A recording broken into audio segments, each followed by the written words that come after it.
पिछले एपिसोड के अंत में हमने देखा था कि हुओ युहाओ ने तुरंत अपने माथे पर हाथ मारा।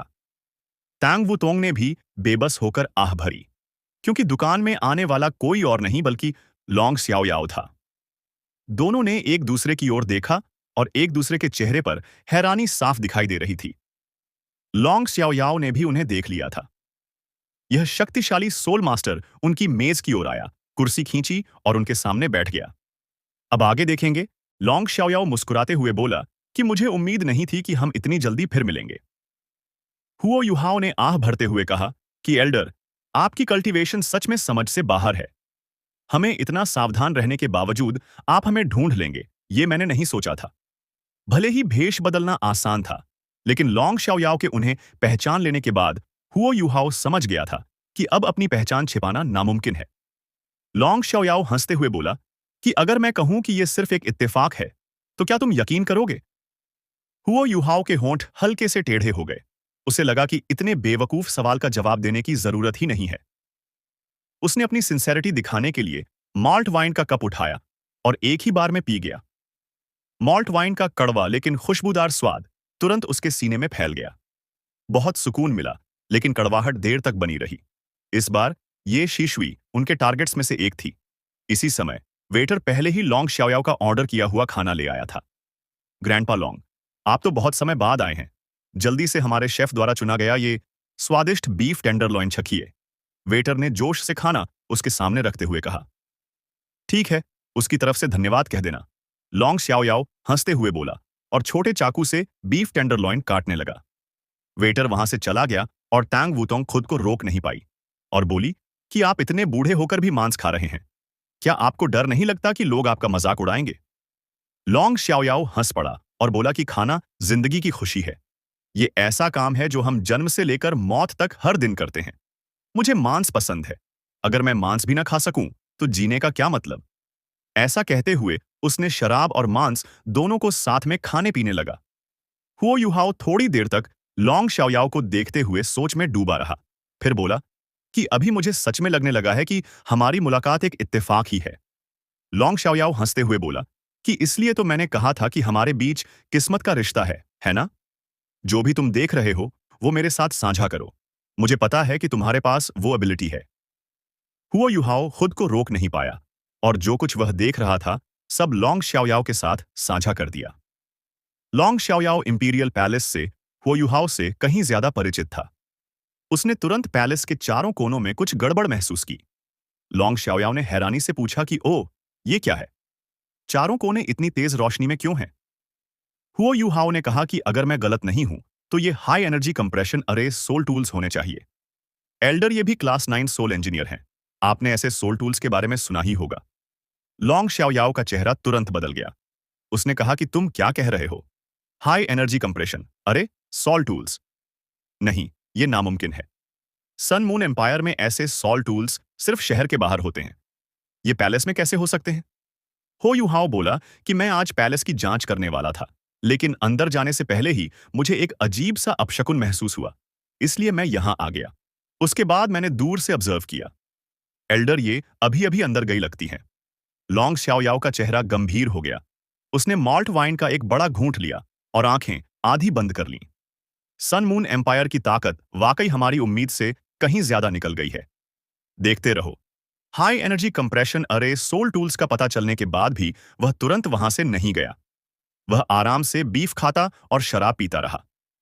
जब वह खुद परेशान नहीं था, तो हुओ युहाओ को भी ज्यादा बेचैन होने की जरूरत नहीं लगी। फिर भी लोंग शाओयाओ के सम्मान में उसने अपनी स्पिरिचुअल डिटेक्शन बनाए रखी। उसने और गहराई से जांच नहीं की। उसके दिल में तो वह यही चाहता था कि शू तियानरान और ये शिशुई आपस में लड़ पड़े। यही उसके फायदे में था। लोंग शाओयाओ ने बहुत जल्दी बीफ टेंडरलॉइन का बड़ा टुकड़ा खत्म कर दिया और एक और कप शराब पी ली। वह बहुत खुश दिखाई दे रहा था। मुस्कुराते हुए उसने हुओ युहाओ और तांग वुतोंग की ओर देखा। मू एन अब भले ही नहीं रहे, लेकिन तुम्हारे जैसे डिसाइपल को पाकर वह आफ्टर लाइफ में भी हंस रहा होगा। काश मेरे पास भी तुम्हारे जैसा डिसाइपल होता। अगर कोई और होता, तो वह सब कुछ छोड़कर लोंग शाओयाओ का डिसाइपल बनने को तैयार हो जाता। लेकिन हुओ युहाओ और तांग वुतोंग दोनों ही ड्रैगन गॉड डुलुओ मुएन के डिसाइपल्स थे, इसलिए वे ऐसा नहीं कर सकते थे। आप ज्यादा तारीफ कर रहे हैं, हुओ यूहाओ ने जल्दी से कहा। लॉन्ग शाओयाओ ने सिर हिलाया और बोला कि नहीं, मैं सच कह रहा हूं। जब मू इन और मैं तुम्हारी उम्र के थे, तब हम दोनों तुम लोगों से बहुत पीछे थे। टैंक सेक्ट में भी कुछ ऐसे लोग हैं जो हमारी उस उम्र से कमजोर नहीं हैं। हुओ यूहाओ समझ नहीं पाया कि क्या जवाब दे। वह बस मुस्कुरा दिया। सच कहें तो अब तक भी वह तय नहीं कर पा रहा था कि लॉन्ग शाओयाओ दोस्त है या दुश्मन। टीचर ने कहा था कि वह चुपचाप मेरी रक्षा कर रहे हैं, लेकिन वह होली गोस्ट चर्च के सुप्रीम एल्डर भी हैं। वह हमेशा ये शिशवी के साथ रहे हैं और उसे बुरे कामों में मदद करते आए हैं। अगर वह न होते तो होली गोस्ट चर्च पिछले कुछ सालों में इतनी तेजी से आगे नहीं बढ़ पाती। इसकी सफलता ड्रैगन गॉड डुलुओ लॉन्ग शाओयाओ से गहराई से जुड़ी हुई है। लॉन्ग शाओयाओ ने गहरी सांस ली। लिटिल हुओ, क्या तुम मुझे नीची नजर से देखते हो और सोचते हो कि तुम्हारे टीचर के साथ नाम जुड़ने के बाद भी मैं एक बदनामी हूं? हुओ यूहाओ चौंक गया। उसने ईमानदारी से कहा कि एक समय ऐसा था जब मैं सच में ऐसा सोचता था, लेकिन बाद में मुझे बहुत कुछ समझ में आया। मुझे लगता है कि आपके पास कुछ ऐसी मजबूरियां होंगी जिन्हें आप बता नहीं सकते। लॉन्ग शाओयाओ मुस्कुराया और बहुत खुश नजर आया। बहुत अच्छा, कम से कम तुम मुझसे झूठ तो नहीं बोल रहे। ये एक गुण है, भले ही कभी कभी सफेद झूठ जरूरी होते हैं। तुम्हारी बातों से लगता है कि तुम मेरी राह से सहमत नहीं हो। क्या तुम्हें लगता है कि मुझे बुराई नहीं करनी चाहिए, चाहे मेरे पास कह न सकने वाली वजह ही क्यों ना हो? हुओ यूहाओ ने ऑकवर्डनेस छिपाने के लिए माल्ट वाइन का एक घूंट लिया। एल्डर, आप सच में बहुत तेज हैं। आपकी नजर से कुछ भी नहीं बचता। मेरे व्यवहार के लिए मैं माफी चाहता हूं। लॉन्ग शाओयाओ ने सिर हिलाया और कहा कि माफी मांगने की कोई जरूरत नहीं है। लगभग हर कोई तुम्हारी तरह ही सोचता है। मेरे दोस्त और परिवार भी ऐसा ही सोचते हैं। बस मेरी मजबूरी है कि मेरे पास कोई और रास्ता नहीं है। उसके चेहरे से मुस्कान गायब हो गई। उसकी जगह उदासी और दर्द साफ झलकने लगा, जिसे मिटाया नहीं जा सकता था। मैं तुम्हें एक बात बताना चाहता हूं। बहुत सी चीजें उतनी आसान नहीं होती जितनी दिखती हैं। ये बात मैंने आज तक किसी को नहीं बताई। अगर अब नहीं बताया तो शायद फिर मौका ना मिले। क्या तुम सुनना चाहोगे? क्या हम मना कर सकते थे? ऊपर से हुओ यूहाओ और तंग वूतोंग दोनों ही उसके जीवन के बारे में जानने को उत्सुक थे। दोनों ने एक साथ सिर हिलाया। लॉन्ग शाओयाओ ने आह भरी और उसकी आंखों में बीते समय की झलक आ गई। हमें बहुत पीछे से शुरू करना होगा। उस समय मू एन, ये शिशवी और मैं बाहर यात्रा कर रहे थे और तभी हमारी मुलाकात हुई। मू एन और मैं सबसे पहले मिले थे। हमारी पहचान सिर्फ लड़ाइयों के जरिए हुई। उसके पास रेडिएंट होली ड्रैगन था और मेरे पास डार्कनेस होली ड्रैगन। हम एक दूसरे के स्वाभाविक दुश्मन थे, इसलिए पहली मुलाकात में ही हम आमने सामने आ गए। हमारी कल्टीवेशन लगभग बराबर थी और उम्र भी। ऐसे में मुकाबला न हो, ये कैसे हो सकता था? एक साल के भीतर हमने 7 बार लड़ाई की। हर बार जीतने वाला अलग होता था। आखिरकार मैं उससे एक बार ज्यादा हार गया। 7 लड़ाइयों में मैंने 3 जीती और उसने 4। सबसे अहम जीत उसे continental advanced soul master academy soul duelling tournament के फाइनल्स में मिली, जहां उसने मेरी टीम को हराया। उसी समय मेरी पहली मुलाकात ये शिशुई से हुई। वह अकेली महिला सोल मास्टर थी जो कल्टीवेशन में हमें टक्कर दे सकती थी। ये कहते समय लॉन्ग शाओयाओ के चेहरे पर मुस्कान आ गई। अतीत की यादें निस्संदेह उसके जीवन के सबसे अच्छे पल थीं। लगभग 1 साल तक लड़ने के बाद एक घटना ने हमें और करीब ला दिया। हमें एक ऐसा गांव मिला जो ईविल सोल मास्टर्स की वजह से तबाह हो चुका था। वे खुलेआम हत्याएं कर रहे थे और इंसानी आत्माओं व लाशों का इस्तेमाल कल्टीवेशन के लिए कर रहे थे। हम अलग अलग रास्तों से उस गांव में पहुंचे थे। वहां की हालत देखकर हम खुद को रोक नहीं पाए और दखल दिया। जब सारे ईविल सोल मास्टर्स मारे गए, तब हमें एहसास हुआ कि हम एक दूसरे की मदद कर रहे थे। अचानक हम दोनों हंस पड़े और उसी दिन से पक्के दोस्त बन गए। मू एन शांत स्वभाव का था, जबकि मैं थोड़ा विद्रोही। सच कहूं तो उस समय मैं तुम्हारे टीचर से थोड़ा ज्यादा हैंडसम भी था। हाँ हाँ, लॉन्ग शाओयाओ जोर से हंसा। हुओ यूहाओ और तांग वुतोंग इस बात का खंडन नहीं कर सके। भले ही लॉन्ग शाओयाओ अब बहुत बूढ़ा हो चुका था, फिर भी उसका शरीर ऊंचा और मजबूत था। आसानी से समझा जा सकता था कि वह जवानी में कैसा दिखता होगा। हुओ यूहाओ को तो यह भी लगा कि डार्कनेस होली ड्रैगन अपनी जवानी में उससे ज्यादा हैंडसम रहा होगा। लॉन्ग शाओयाओ ने आगे कहा कि हम पूरे महाद्वीप में घूमने लगे और कई तरह के अनुभव किए। हम अक्सर साथ मिलकर लड़ते भी थे।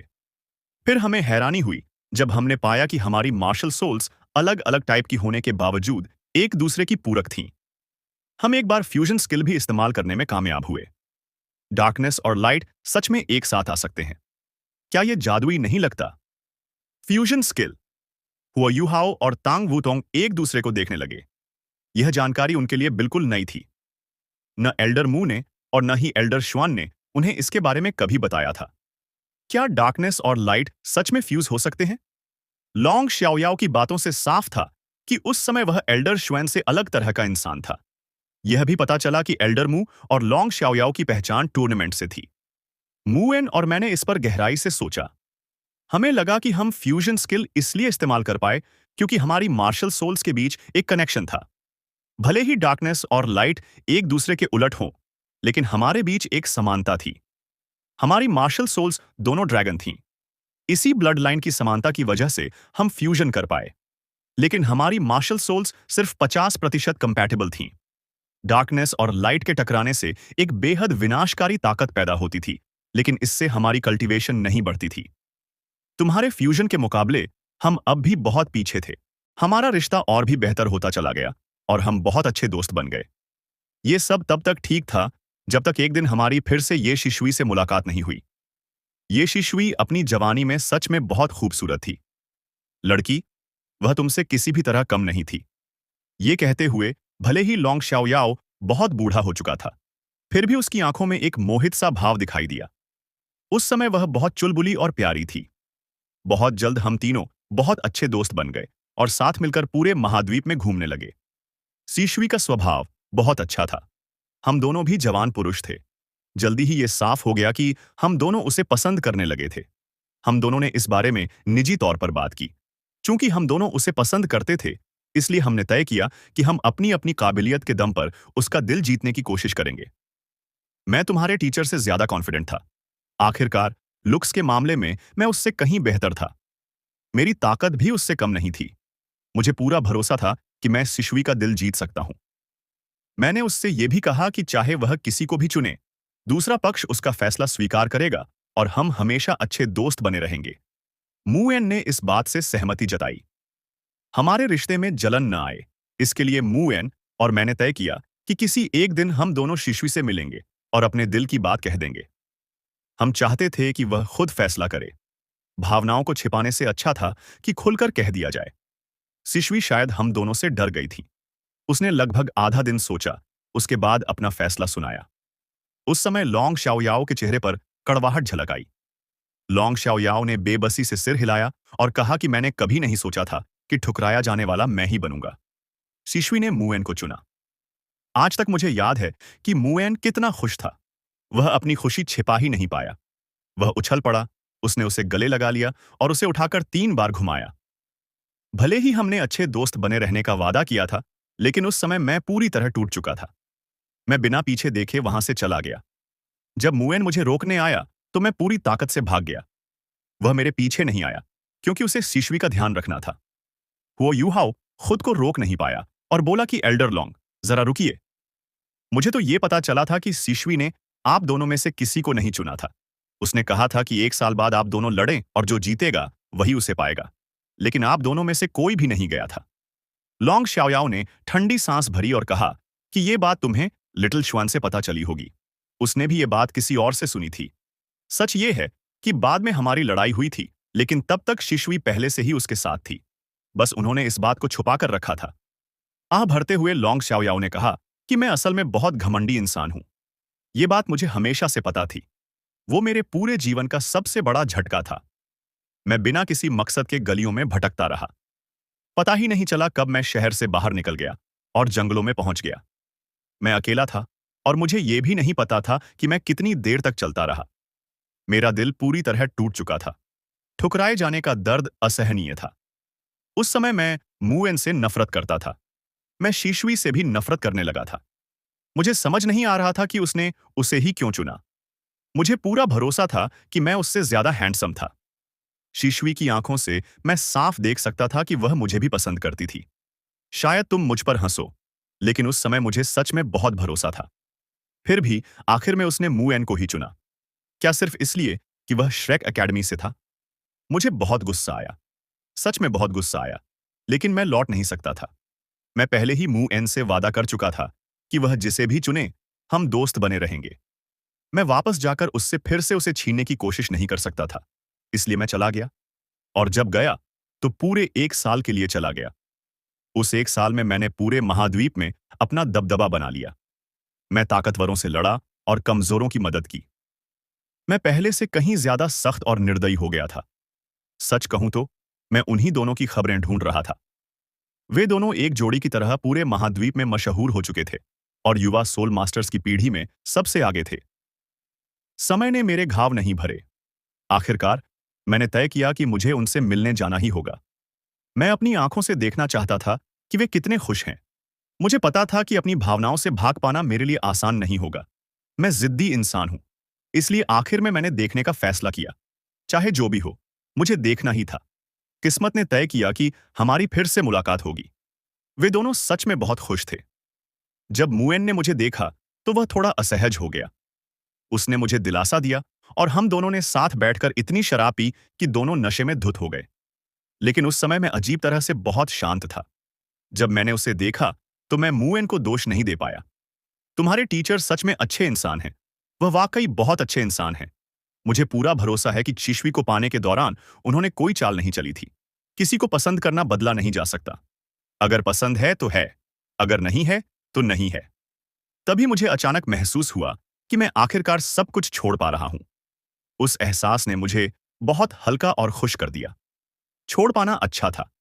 कम से कम अब किसी और को चोट नहीं पहुंचनी थी और मुझे भी खुद को चोट देने की जरूरत नहीं थी। शिशवी भी मुझसे मिलने पर बहुत शांत थी। वह पहले जैसी नजदीकी नहीं दिखा रही थी। वह बहुत नरम और सौम्य हो गई थी। ऐसा लग रहा था जैसे वह मू एन की पत्नी बनने के लिए पूरी तरह तैयार हो। मैंने दिल से उन दोनों के लिए शुभकामनाएं दी। मुझे यह सब बहुत नाइंसाफी लगा, इसलिए मैंने मू एन को लड़ाई के लिए ललकारा। मैं अपने दिल के दर्द को लड़ाई के जरिए हल्का करना चाहता था। मैंने श्रेक एकेडमी के कई लोगों के सामने उससे लड़ाई की। मैं हार गया, और बहुत बुरी तरह हारा। 1 साल में मू एन बहुत आगे बढ़ चुका था। शायद ये प्यार की वजह से था। उसकी कुल क्षमता मुझसे एक स्तर ऊपर पहुंच चुकी थी। बेशक इसका एक कारण यह भी हो सकता है कि मैं पूरे 1 साल तक हताश रहा था। इसके बाद हम शराब पीने गए। मैंने बेहिसाब शराब पी और पूरी तरह बेहोश हो गया। मुएन भी नशे में था। जब मैं आधी रात को उठा, तो सिर फटा जा रहा था। कमरे में सिर्फ मुएन और मैं ही थे। सीशवी गायब थी। टेबल पर एक चिट्ठी रखी थी। वह मुएन के पास थी और सीशवी ने लिखी थी। उसमें लिखा था कि जागने के बाद वह नहाकर कमरे में आए। मैं जानता था कि सीशवी को सफाई बहुत पसंद थी। वह अब भी वैसी ही थी। मैंने वह चिट्ठी उठाई और बाहर निकल गया। मैं उसके कमरे तक गया। दरवाजा खुला हुआ था और वह सोती हुई लग रही थी। अंदर जाते ही मुझे एक खुशबू महसूस हुई। उस समय मैंने ज्यादा ध्यान नहीं दिया और चुपचाप उसके बिस्तर के पास चला गया। मैं बस एक बार उसे देखना चाहता था, जाने से पहले। मैंने सोचा कि यही आखिरी बार होगा जब मैं उसे देखूंगा। इसके बाद मैं उन दोनों से कभी नहीं मिलूंगा, ताकि मेरा दिल फिर न टूटे। जैसे ही मैं बिस्तर के पास पहुंचा, सीशवी की आवाज सुनाई दी। उसने कहा कि तुम इतनी देर से क्यों आए हो? मैं तुम्हारा बहुत देर से इंतजार कर रही हूं। आज तुम मुझसे बच नहीं सकते। हमें शादी तक इंतजार करने की क्या जरूरत है? हम आज ही साथ हो सकते हैं। क्या तुम्हें ये खुशबू आ रही है? हे, ये जहर है जो मैंने खुद बनाया है। इसका नाम fragrance of spring wind and rain है। उसकी आवाज सुनकर मैं हिल भी नहीं पाया। मुझे डर लग रहा था कि कहीं मेरी मौजूदगी का पता न चल जाए। मैं समझ नहीं पा रहा था कि अब क्या करूं। मैं उसके कमरे में घुस चुका था। उसकी बात सुनकर मैं सन्न रह गया। भले ही मुझे fragrance of spring wind and rain के बारे में ठीक से पता नहीं था, लेकिन मैं अंदाजा लगा सकता था। एक गर्म लहर सीधा मेरे दिमाग में दौड़ गई। मेरी अक्ल कह रही थी कि मुझे भाग जाना चाहिए और कहीं जाकर जहर को न्यूट्रलाइज करना चाहिए। लेकिन मैं वहां से जा नहीं पाया। मेरा दिल बहुत तेज धड़क रहा था। मैंने वो काम कर दिया जिसका मुझे पूरी जिंदगी पछतावा रहेगा। सिशवी ने मुझे अपनी ओर खींच लिया। कमरा बहुत अंधेरा था। उसकी सांसें भी तेज थीं और मेरी भी। जैसे ही मैंने उसकी त्वचा को छुआ, पिछले 1 साल से दबाई हुई सारी भावनाएं फूट पड़ीं। मैं एक दरिंदे की तरह उस पर टूट पड़ा। यहां तक सुनते ही हो युहाओ और तांग वुतोंग की आंखें खुली की खुली रह गईं। ये तो सच में किस्मत का अजीब खेल था। एल्डर शुआन को तो ये बात पता ही नहीं होगी, और एल्डर मू को भी शायद कभी पता नहीं चली होगी। अचानक वे दोनों समझ नहीं पाए कि क्या कहें। हुओ युहाओ के मन में तो ये सोचकर राहत भी थी कि उनके साथ ऐसा कुछ कभी नहीं हुआ। लोंग शाओयाओ ने फिर एक कप शराब गले से उतारी और जोर से चिल्लाया कि एक और कप। इतने साल बीत जाने के बाद भी साफ था कि ये बात आज भी उसे बहुत परेशान करती है। उसकी आंखों में छुपा दर्द साफ दिखाई दे रहा था। हुओ युहाओ ने धीरे से पूछा कि एल्डर, इतना समय बीत जाने के बाद फिर क्या हुआ? लोंग शाओयाओ ने आह भरी और कहा कि जब मैं जागा तब सिशुई पहले से जाग चुकी थी। वह मेरे पास बैठी थी। उसके हाथ में एक खंजर था जिसे वह धीरे धीरे अपनी छाती की ओर बढ़ा रही थी। मैं सन्न रह गया। मैंने तुरंत खंजर की धार पकड़ ली, भले ही मेरे हाथ कट गए। मेरा दिल बहुत दुखी था। मुझे पता था कि मैंने बहुत बड़ा गुनाह किया है। उसी पल मुएन ने शिशुई को आवाज दी। आंखें बंद करते हुए लोंग शाओयाओ का शरीर हल्का सा कांपने लगा। 100 साल से ज्यादा बीत चुके थे, लेकिन जब भी वह उस घटना को याद करता, खुद पर काबू नहीं रख पाता था। इससे साफ पता चलता था कि यह बात उसके लिए कितनी तकलीफदेह थी। हुओ युहाओ के होंठ टेढ़े हो गए। इस घटना से सिर्फ लोंग शाओयाओ ही नहीं, टीचर और ये शिशुई भी पीड़ित थे। इस घटना के लिए आखिर किसे दोष दिया जाए? लोंग शाओयाओ की गलती थी। उसे भाग जाना चाहिए था। लेकिन वह ये शिशुई से गहराई से प्यार करता था। क्या उसका प्यार गलत था? और ये शिशुई का क्या? टीचर एक ईमानदार इंसान थे। वह सिर्फ उसके करीब आने के लिए जहर का इस्तेमाल कर रही थी। शायद वह उसे कम जेलस महसूस कराना चाहती थी। उसके तरीके थोड़े ज्यादा एक्सट्रीम थे, लेकिन क्या वह पूरी तरह गलत थी? और टीचर, वही सबसे ज्यादा बेचारा है। उसे आज तक पता ही नहीं कि क्या हुआ था।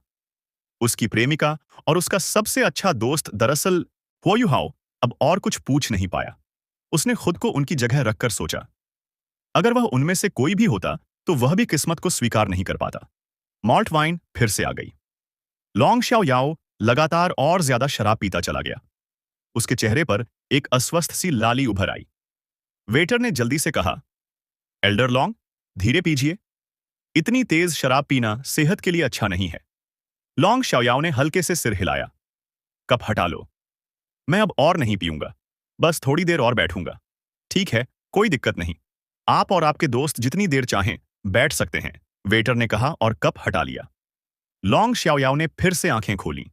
उसने कड़वे भाव से हुओ युहाओ और तंग वुतोंग को देखा। ऐसा लग रहा था जैसे उसकी कहानी यहीं खत्म हो गई हो। मैं शिशुई का कर्जदार हूं। यह कर्ज कभी नहीं चुकाया जा सकता।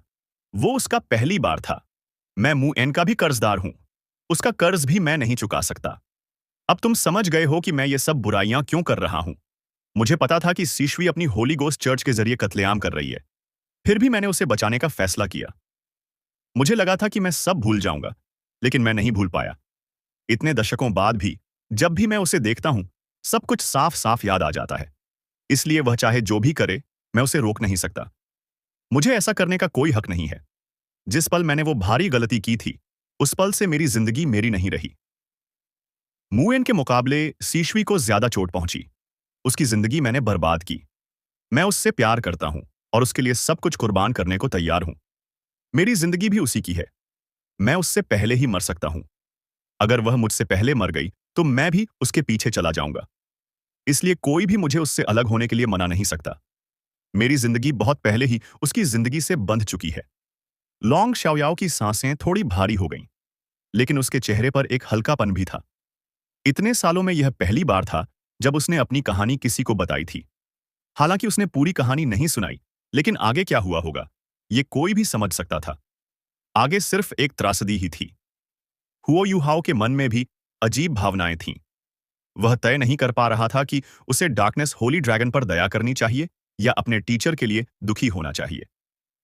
शायद यह सब किस्मत की ही साजिश थी। लोंग शाओयाओ खड़ा हुआ और बोला, मुझे अब जाना चाहिए। सामने मौजूद इंसान की कद्र करना। युवक, याद रखना, जब तुम्हारी कल्टीवेशन रैंक 98 तक पहुंच जाए, तब मुझे ढूंढना। मैं अब शिशुई को लेने जा रहा हूं। इतना कहकर वह बड़े कदमों से बाहर चला गया। हुओ युहाओ और तांग वूतोंग वहीं बैठे रहे, हिले तक नहीं। हालात और भी जटिल हो गए थे। लोंग शाओयाओ और ये शिशुई की कहानी सुनने के बाद भी वे अपना रुख नहीं बदल सकते थे, भले ही उन्हें उसके साथ हुई बातों पर दया आ रही थी। आखिरकार होली गोस्ट चर्च की असली मास्टरमाइंड ये शिशुई ही थी। उसके नेतृत्व में होली गोस्ट चर्च ने न जाने कितने लोगों को मारा था। लॉन्ग शाओयाओ पर भी उसकी मदद करने का शक था। यह एक ऐसा सच था जिसे मिटाया नहीं जा सकता था। वे कम विरोधी नहीं हुए थे, लेकिन जरूर ज्यादा समझदार हो गए थे।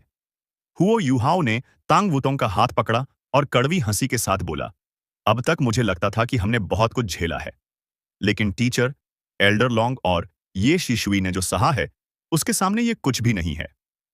हम काफी खुशकिस्मत हैं। कम से कम हम साथ तो हैं।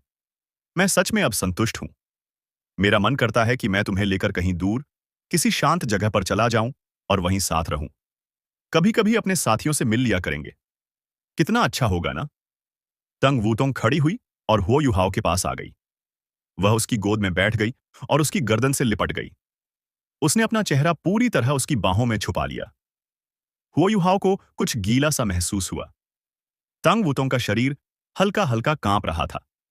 जब लॉन्ग शाओयाओ अपनी कहानी सुना रहा था, तब वह अपनी भावनाओं को दबाए हुए थी, लेकिन अब उसने खुद को पूरी तरह खुला छोड़ दिया था। टीचर सच में बहुत ज्यादा दुखी रहे हैं।